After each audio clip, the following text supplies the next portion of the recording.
Listen, Chad, there's so much that I'd like to talk to you about. First off, let me say this. Thank you for what you're doing for vets. And when I talk about what you're doing for vets, people might not know this. You've been extremely transparent and vulnerable when it comes to your own stories of PTSD. The Mighty Oaks Foundation. If you would just talk about that briefly here, because you help out veterans with a biblical perspective that have gone through PTSD, dark times. Talk about the Mighty Oaks Foundation, if you would. Yeah, well, it started with me. I came home from 8 deployments to Afghanistan as part of a Joint Special Operations Command Task Force. Had my own hardships coming home. Dealt with anxiety, depression, severe panic attacks, and diagnosed with PTSD. Had a 3-year downward spiral that ended in me almost losing my family, and a very real suicide attempt where it resulted in people coming around me, helping me to get well. And of all the things that people did for me to get well was nothing was probably more profound than a restoration of my faith. And on the other side of that, I just felt a deep burden on my heart that I really believe God put there for me to help others. And I used the platforms that I've been given through a really good reputation in the special operations community, being a professional athlete, using those two platforms to broadcast the message of hope to other people struggling just like I was. And that is started 12 years ago with the founding of the Mighty Oaks Foundation. Over the last 12 years, we really do 4 things. One is we do resiliency programs of active duty military at bases around the world. I've been able to personally speak to about 500,000 active duty troops through our resiliency Wow. program. Even as much as going to Marine Corps boot camp every quarter now for the last 8 years, I've been to Marine Corps boot camp and speaking to recruits on the 4 pillars of resiliency, on spiritual resiliency, and just being the warriors that our country needs them to be, and this world needs them to be. Then we have a recovery program called a legacy program. We have 5 ranches at different parts of the country: Ohio, California, Virginia, 2 in Texas. And we bring active duty service members, veterans, first responders, and their spouses. We do about $8 million a year in programs. So anybody that needs those programs, definitely reach out to us at mightyoaksprograms.org. The military sends, from all 4 branches, sends people on orders. It's non-clinical, peer-to-peer, which is very important. The third thing we do is we do policy. So I'm in D.C. a lot, testifying before Congress and Senate. And we help to get faith-based programs funded and available for active duty service members and veterans. Under President Trump, I was the chairman of the White House's Faith-Based Coalition for Veteran Affairs. And we really got a lot done, including executive orders signed by President Trump to bring faith-based programs back in the VA and DOD, which, by the way, President Obama had ended back in 2009. And then the last thing we do is we take those same programs and bring them internationally to our allied friends around the world. Ukraine, for example. Wow. I've been to Ukraine 10 times since February, helping the civilian soldiers fight for their country and their freedom. And so, yeah, that's what Mighty Oaks does. And mightyoaksprograms.org. If anybody needs any support or help or wants to support, you could find out more information there. Man, I mean, absolutely amazing here, Chad. Chad, I've got so many things I want to talk about. I want to talk about the Russia-Ukraine war. American support as being a lot of Americans are feeling discouraged about the Russia-Ukraine war. I want to get into that, but before we get there, I think we have to kind of lay the foundation. Afghanistan. I got to go back to the Afghanistan withdrawal. Chad, let me just ask you bluntly: Did we leave people behind? Did we leave Americans behind? Did Joe Biden leave Americans behind? 1,000%. We left Americans behind, and the White House knew it.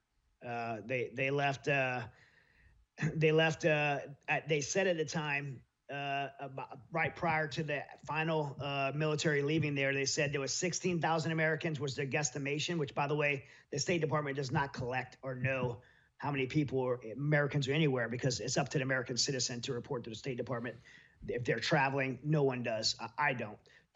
Wow. So no one does. So they guesstimated 16,000, and then they said they moved out 6,000, and then a week later they said they had 100 left. So I'm not that great at math, but 6,000 minus 6,000, not 100. Right. Secretary Blinken said this too, and he was called out during the Senate trials on this. So we know, and we're learning in the hearings now, everything I have said has been confirmed. There were over 1,000 Americans still left there when the United States military left. They closed the bases. They moved out the military before they moved out civilians, and before they moved out 100,000 allies. This was not a. We were talking about this on break. This was not a blunder. This was not a debacle. This was a very intentional decision made by the White House to remove the United States military and our allied partners from the most strategic place in the globe. The most strategic place in the globe, meaning the most crucial place that for the security of the world, which is Bagram Air Force Base, that sits between Iraq, Iran, Russia, and China, where all of our enemies are. And the only people in the world that would benefit from the United States military moving away from there are America's enemies. And I don't mean the Taliban. I mean China. Right. I mean Iran and Pakistan. And yes, I did say Pakistan, which the White House would say as our ally. They are an enemy of the United States. Pakistan ISI is the instigator of everything that happens in the realm of terrorism in that part of the world, and as well as Russia. You know, they 100%. I mean, if you want to know who the Taliban that we see in Afghanistan right now, that is the Pakistan ISI trained Taliban and equipped Taliban. When those Taliban came across that border, when the 75,000 of them came across that border, they didn't come from the mountains of Afghanistan. They came from Pakistan, and so. You know, and this isn't something the White House doesn't know, by the way. They know this. And every troop, Chad, do me a favor. Hold that thought. We gotta go to a break shortly. But Chad, I'm speaking to Chad Robichaux, the founder of the Mighty Oaks Foundation. Please continue with me. The fascinating conversation. I do want to ask you guys that are in the listening audience to go out and get his book. You can go to savingaziz.org, AZIZ.org. Also, check out his foundation, MightyOaksPrograms.org, Programs.org.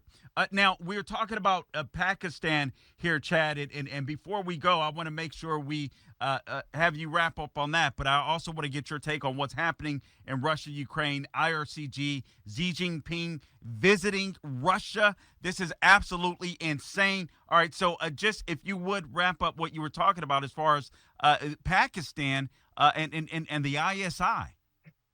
Yeah, I mean, just to wrap, I mean, this is our enemy. This is who we've been fighting for the last 20 years when we say fighting the Taliban.